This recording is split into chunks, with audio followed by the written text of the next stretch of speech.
কখনো আপনি কোনো কুমোরকে দেখেছেন যারা মাটির পাত্র বানায়?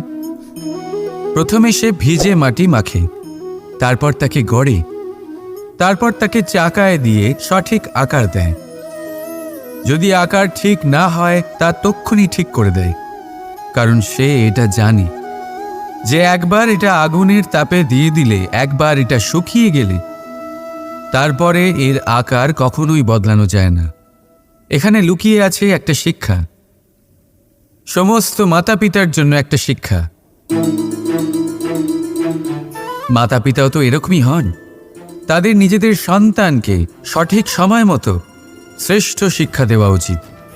মাতা পিতা যেন কখনো তাদের বিধাতা না হতে চান, কিন্তু প্রতিটা মুহূর্তে সবসময় চেষ্টা করুন তাদের সঠিক পথ দেখানো, কখনো কোমলতা দিয়ে, কখনো ভালোবাসা দিয়ে, আর কখনো কঠোর হয়ে।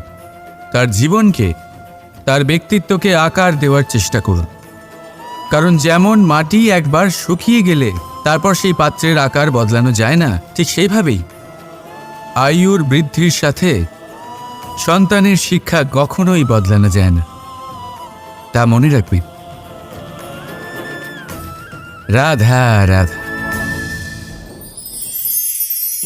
সুরক্ষা প্রত্যেক ব্যক্তির জন্য গুরুত্বপূর্ণ, কিন্তু এটাই মানুষের সবথেকে বড় শত্রু। কিভাবে? ভেবে দেখুন, একজন মানুষ যখন একটা সুরক্ষিত পরিবেশে থাকে তখন তার মধ্যে আলস্য চলে আসে। সে জানে যে আমাকে না ভবিষ্যতের জন্য কিছু করতে হবে আর না আজকের জন্য কিছু করতে হবে, শুধুই জীবন যাপন করতে হবে। এই সুরক্ষা কবচ থেকে বাইরে বেরোনো অত্যন্ত জরুরি। ভাবুন, পাখি যে তার সন্তানকে জন্ম দেয়, কিছুদিন পরে তাকে তার বাসা থেকে বের করে দেয়। কেন? যদি এরকম না করে তাহলে সেই সন্তান জীবন কাটাতেই শিখবে না।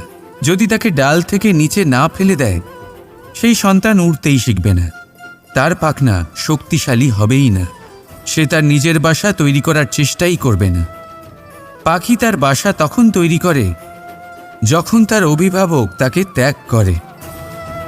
মনে রাখবেন, আপনি সুরক্ষা কবচের বাইরে বেরোলে বিপদ অবশ্যই আসবে, যার জন্য আপনি সতর্ক হবেন, তার মোকাবিলা করবেন, শক্তিশালী হবেন। এবার সেই বিপদ যাতে আর না আসে সেই জন্য আপনি পরিকল্পনা করবেন। তাই যদি আপনি নিজের বিকাশ চান, তাহলে যখনই আপনার মনে হবে যে আপনি একটা সুরক্ষিত পরিবেশে রয়েছেন, সুরক্ষিত কবচের মধ্যে রয়েছেন, তখন সেখান থেকে বাইরে বেরোন। সেখানেই পাবেন আপনার বিকাশ। রাধা রাধা। আপনি মনুর বিষয়ে নিশ্চয়ই শুনে থাকবেন। ওনাকে একটা সুযোগ দেওয়া হয়েছিল, হয় উনি নিজের হালের রক্ষা করবেন, নয় এই সৃষ্টিকে আসন্ন প্রলয়ের হাত থেকে বাঁচানোর জন্য নৌকার নির্মাণ করবেন। উনি নিজের নির্বাচন করেছিলেন, আর আজ আমরা সবাই মানুষ নামে পরিচয় পেয়েছি। এমনই এক সুযোগ পেয়েছিলেন শ্রীরাম এবং সীতাও। ওনারা আবেগের ঊর্ধ্বে উঠে এই সংসারের সামনে এক সেরা উদাহরণ প্রস্তুত করেছিলেন। এরকমই এক সুযোগ পেয়েছিলেন রাবণও, এরকমই এক সুযোগ পেয়েছিলেন কংস। একটা সুযোগ, অন্যায়ের পথ ত্যাগ করে সত্যের পথে চলার। ওনারা সেই সুযোগ ত্যাগ করলেন এবং ওনাদের এই সংসার ত্যাগ করতে হল। একটা অত্যন্ত গুরুত্বপূর্ণ কথা মনে রাখবেন, সুযোগ এই শব্দ যতটাই ছোট, এটা জীবনে আসেও ততটাই কম সময়ের জন্য। এবার এই সুযোগের আপনি কি করবেন? এর সদ্ব্যবহার করে নিজের নাম প্রকাশিত করবেন, এই সংসারে ইতিহাসে নিজের নাম অমর করবেন, নাকি অসফল হওয়ার উদাহরণ হয়ে উঠবেন, সেই সিদ্ধান্ত হলো আপনার। রাধা রাধা। সংসারে নিয়তি অনেক কিছু নির্ধারণ করে, যেমন প্রত্যেকটি জিনিসের সীমারেখা। শরীরের মধ্যে থাকা জল, তার মাত্রাও এই নিয়তি নির্ধারিত করে রেখেছে। কি করে? দেখুন, যদি সঠিক সময়ে আপনি পরিশ্রম করে নিজের ঘাম না ঝরান, তাহলে কিছু সময় পরে আপনার চোখের জল অবশ্যই ঝরবে। কারণ সবকিছু যদি ভাগ্যের জোরে পেয়ে যাওয়া যায়, তাকে কর্মের দ্বারা সামলে রাখতে হয়। যদি পরিশ্রম করতে থাকেন তাহলে যা পেয়েছেন তা সামলে রাখতে পারবেন, আর যা যা আপনি পেতে চান তা অবশ্যই পাবেন। কিন্তু যদি পরিশ্রমের থেকে দূরে থাকেন তাহলে যা পেয়েছেন তা তো হারিয়ে ফেলবেনই, আর যা পেতে চান তার তো কোনো প্রশ্নই ওঠে না, আর বয়ে যাবে শুধুমাত্র অশ্রু। এবার সিদ্ধান্ত আপনার। কি ঝরাতে চাইবেন আপনি? ঘাম নাকি অশ্রু? রাধা রাধা। ভগবান আর ভক্ত যখন একাকার হয়ে যায়, যখন ভক্ত তার ভগবানের প্রতি এবং নিজের জীবনের উদ্দেশ্যের প্রতি সম্পূর্ণরূপে সমর্পিত হয়, তখন জন্ম নেয় ভক্তি। এই সংসারের সমস্ত আশা হয়তো আপনার সঙ্গ ত্যাগ করে দিতে পারে, তখনও ভক্তি সাথে থাকবে। ভক্ত আর ভগবান যখন একাকার হয়ে যায়, তাদের মধ্যে কোনো পার্থক্য থাকে না। তারা এক হয়ে যায়, এক ব্যক্তিত্ব, এক অস্তিত্ব। সেই জন্য কখনো জীবনে যে কোনো রূপেই, যে কোনো প্রকারেই, যে কোনো ঈশ্বরকে মান্য করুন। মনের মধ্যে শ্রদ্ধা ভাব জাগ্রত করুন, মনে ভক্তি ভাব জাগ্রত করুন। এই সমগ্র সংসারে সব কিছু আপনাকে ছেড়ে চলে গেলেও তখনও এই ভক্তি শুধুমাত্র আপনার উত্থান ঘটাবে। তাই মনে ভক্তি জাগ্রত করুন, আর আমার সাথে ভালোবেসে বলুন, রাধা রাধা। প্রতিশোধ অথবা কাউকে দুঃখ দেওয়ার ভাবনা, যদি এটা আপনার মনে থাকে তাহলে আপনি নিজের মনেই যন্ত্রণার একটা বিশাল বৃক্ষ রোপণ করছেন, এটা মনে রাখবেন। কারণ কাউকে দুঃখ দেবার এই ভাবনা, এটা হলো সেই বীজ যা আপনার মনেই পতিত হবে, আপনার মনেই অঙ্কুরিত হবে, আর আপনার মনেই একটা বিশাল বৃক্ষরূপে বেড়ে উঠবে। জীবন আপনার, কর্ম আপনার, কাউকে দুঃখ দেবার ভাবনা আপনার ছিল, এই বৃক্ষ হলো আপনার, তাই এর ফলও আপনিই পাবেন, যা গ্রহণও আপনাকেই করতে হবে। মনে রাখবেন, যে মানুষ এটা ভাবে যে আমি ওকে দুঃখ দেব, ওকে কষ্ট দিতে চাই আমি, সেই মানুষই দুঃখ আর কষ্ট পেয়ে থাকে।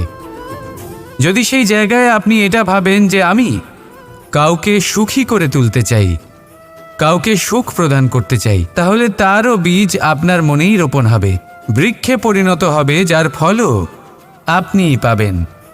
এখানে বিষয়টা হলো শুধু মানসিকতার চিন্তা, যা সত্য হয়ে আপনার সামনে আসে। তাহলে এই মানসিকতা শুভ করুন, সবার জন্য মঙ্গল কামনা করুন। অন্যের মনে আপনার জন্য ভালো চিন্তা থাকুক বা না থাকুক, আপনি সবার জন্য শুভ চিন্তা করে কর্ম করতে থাকুন, তাহলে আপনার সাথেও ভালোই হবে। তাহলে আসুন আর আমার সাথে ভালোবেসে বলুন, রাধা রাধা। কথায় আছে, যা কিছু অন্তর থেকে নিঃসৃত হয় তা অশুভ হয় না। অশুভ হলো সেই বোধ, সেই ইচ্ছে যা অন্তর থেকে নিঃসৃত হলেও কখনোই বিবেকের দ্বারা পরখ করা হয় না। এমনই একটা অনুভূতি হলো ক্রোধ। এই ক্রোধ আপনার বিবেকই হরণ করে নেয়, আপনার করুণা হরণ করে নেয়। আপনি ভাবনা চিন্তা করার যোগ্যতাই হারিয়ে ফেলেন। এবার যদি আপনি সংসারকে নিয়ন্ত্রণ করতে চান, ভবিষ্যতের ওপর নিয়ন্ত্রণ রাখতে চান, বর্তমানের ওপর নিয়ন্ত্রণ রাখতে চান, তাহলে প্রথমে নিজের ক্রোধের ওপর নিয়ন্ত্রণ করা শিখতে হবে। কারণ এই ক্রোধ আপনার বন্ধু নয়, এ আপনার শক্তি নয়, এ হলো আপনার দুর্বলতা, আর এটা শত্রুর শক্তি বাড়িয়ে তোলে, আর শেষ পর্যন্ত ক্ষতি আপনারই হয়। তাই এই ক্রোধকে নিজের নিয়ন্ত্রণে রাখুন। অশুভ মন্তব্য আপনা থেকেই অসফল হয়ে যাবে। আসুন আমার সাথে ভালোবেসে বলুন, রাধা রাধা। জীবনে অগ্রসর হওয়ার জন্য আমাদের কাকে প্রয়োজন হয়? মাতা পিতা, বন্ধু, প্রেম, সাহায্য, অর্থ, পরিশ্রম, আশা। ভিন্ন ভিন্ন মানুষ ভিন্ন ভিন্ন বিকল্প চয়ন করে। যদি আমি আপনাকে বলি তাহলে জয় আর পরাজয়ের মন্ত্র দুটো শব্দের উপর নির্ভর করে, মেনে নেওয়া আর দৃঢ় হওয়া। যদি মেনে নেন তাহলে হেরে যাবেন, যদি দৃঢ় হন তাহলে নিশ্চিত রূপে জয়ী হবেন। যদি কখনো আপনি ক্লান্ত হয়ে ওঠেন, আপনি দুঃখী হন, পুরোপুরি ভেঙে পড়েছেন, তখন মেনে নেবেন না যে আপনি ভেঙে পড়েছেন, নয়তো হেরে যাবেন। তখন উল্টে স্থির করবেন যে যাই হয়ে যাক না কেন আমি জয়ী হবই। আর আপনি দেখবেন যে জয় নিশ্চিত রূপে আপনার কাছেই আসবে। তাহলে এই কথা মনে রাখবেন আর আমার সাথে ভালোবেসে বলবেন, রাধা রাধা। জীবনে অনেক সময় আমরা সমস্যার জালে এমনভাবে জড়িয়ে পড়ি যে আমরা বুঝতেই পারি না যে আমাদের কি করা উচিত, কার সাহায্য চাইব, কার সাথে দেখা করব, বুঝতেই পারি না। অনেক সময় এমন হয় যে সমস্যা আমাদের থেকে শুরু হয় না, অন্য কারোর থেকে শুরু হয়। অনেক সময় এই সময় এমন খেলা খেলে যে আপনি সেই সমস্যায় ফেঁসে যান। কিন্তু সমস্যা যেখান থেকেই শুরু হোক না কেন, সেই সমস্যার সমাধান আপনাকে করতেই হবে। অনেক সময় মানুষ এমন বলেন, আমার অতীত এত বাজে, সেটা শুধরে কি হবে? এই ভুলটাই তারা করে বসেন। দেখুন, আগে যা হয়ে গেছে, যা শুধুই অতীত, যা সত্য তা কখনো বদলানো যাবে না। কিন্তু এটাও সত্যি যে এখন থেকে সামনের যে পথ, সেটাও আপনার হাতে রয়েছে। আপনি একে ভালোও বানাতে পারেন, খারাপও বানাতে পারেন। তাই আপনার এটা শুধরে নেওয়াই উচিত। কারণ মানুষ আসলে তার নিজের অতীতকে নয়, তার বর্তমানকে প্রভাবিত করতে পারে। এই বর্তমানই পরবর্তীকালে অতীত হবে, যা আপনি শুধরে নিতে পারেন। তাই আপনি সেই চেষ্টাই করুন, নিরন্তর চেষ্টা করুন। ধনাত্মক দৃষ্টিভঙ্গি নিয়ে নিজের বুদ্ধি প্রয়োগ করুন, সাহসের সদ্ব্যবহার করুন, যাতে আপনার আগামী সময় আপনি আরও ভালো করে তুলতে পারেন। আপনার সমাপ্তি আর সমাপ্তির পথে এই যাত্রা, তাকে আপনি সুখময় করে তুলতে পারেন। তাহলে এটাই করুন আর আমার সাথে ভালোবেসে বলুন, রাধা রাধা। সংসারের সবথেকে গুরুত্বপূর্ণ বস্তু কি? সবথেকে গুরুত্বপূর্ণ ব্যক্তি কে? সবথেকে গুরুত্বপূর্ণ অস্ত্র কি? আপনার কাছে সবথেকে গুরুত্বপূর্ণ সময় কোনটা? এমন অনেক প্রশ্ন আমাদের মনে আসে এবং তার উত্তর খোঁজার জন্য আমরা কি না করি, কোথায় কোথায় না যাই, যেখানে এর উত্তর আমাদের কাছেই রয়েছে, আমাদের সামনেই রয়েছে। সংসারের সবথেকে গুরুত্বপূর্ণ ব্যক্তি হলেন তিনি, যিনি এই মুহূর্তে আপনার সাথে রয়েছেন, আপনার সামনে রয়েছেন। সবথেকে গুরুত্বপূর্ণ অস্ত্র হলো সেটাই যা আপনার কাছে রয়েছে। সবথেকে গুরুত্বপূর্ণ বস্তু সেটাই যেটা এই মুহূর্তে আপনার হাতে রয়েছে। সবথেকে গুরুত্বপূর্ণ পুঁজি সেটাই যেটা এই মুহূর্তে আপনার সাথে রয়েছে। আর সবথেকে শ্রেষ্ঠ এবং গুরুত্বপূর্ণ ফল সেটাই যেটা আপনি এই মুহূর্তে ভোগ করছেন। যা আছে তা এই মুহূর্তেই আছে। পর মুহূর্তে আপনি থাকবেন কি না সেটা আপনিও জানেন না। তাহলে বাকি কোনো ব্যক্তি বা বস্তু বা অস্ত্র বা ধনের বিষয়ে আপনি কী বা বলবেন?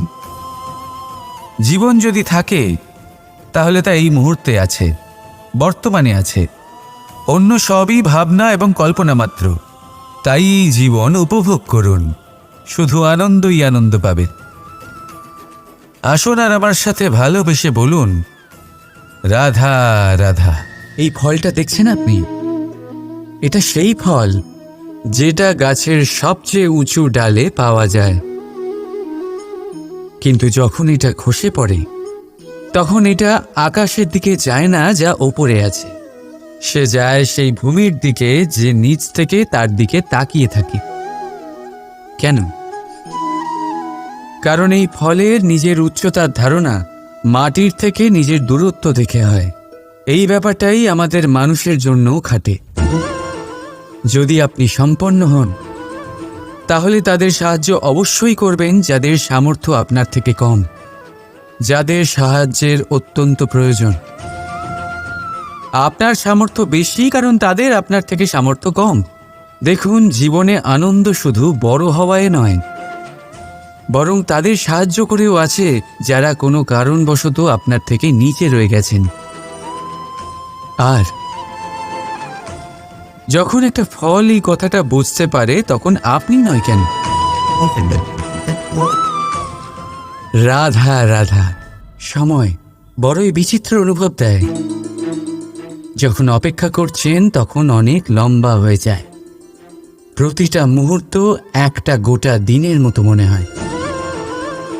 ঠিক সেইভাবেই যদি কোথাও যেতে দেরি হয় তখন সময় দৌড়তে থাকে, প্রসন্নতায় বয়ে যায় আর নিরাশায় থমকে যায়। আপনদের সাথে থাকলে সময়ের খেয়ালই থাকে না, শত্রুদের সাথে থাকলে সেই সময়ই খারাপ হয়ে যায়। কিন্তু এটাই কি সত্যি বাস্তব? না, সময় তো সময়ই হয়, নিজের গতিতেই চলে সে। শুধু সেই গতির আভাস আমাদের মানসিক অবস্থা অনুযায়ী বদলে যেতে থাকে। তাই এই সমস্যা সময়ের নয়, আমাদের মানসিকতা।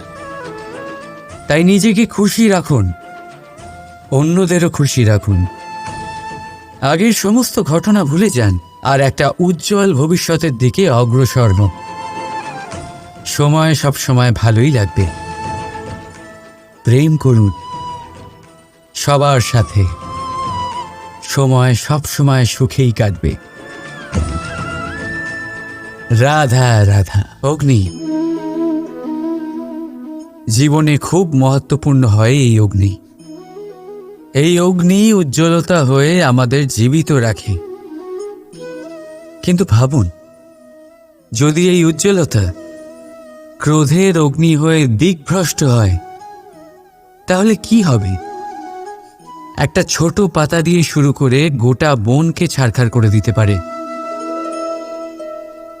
ঠিক সেরকমই মানুষের ক্রোধের আগুনও অন্যদের তো ভস্ম করেই, কিন্তু তার পূর্বে স্বয়ং নিজেকেই ভস্ম করে দেয়। তাহলে কি করা যায়? কি করে নিয়ন্ত্রণ করা যায় তাকে? উত্তর হলো তাতে জল ঢেলে দিয়ে, জলের মতো বইতে দিন নাকি। ঠিক সেইভাবে যেমন সূর্য নিজের অগ্নিকে তেজ বানিয়ে আপনার কাছে পৌঁছে দেয়। এটাই পার্থক্য সূর্যের অগ্নি আর ক্রোধের অগ্নির মধ্যে। সূর্যের অগ্নি বিচ্ছুরিত হয়ে প্রতিফলিত হয়ে আসে, আর সেই জন্যই তাকে তেজ বলা হয়। অন্যদিকে আমাদের ক্রোধের আগুনের কোনো সীমাই থাকে না।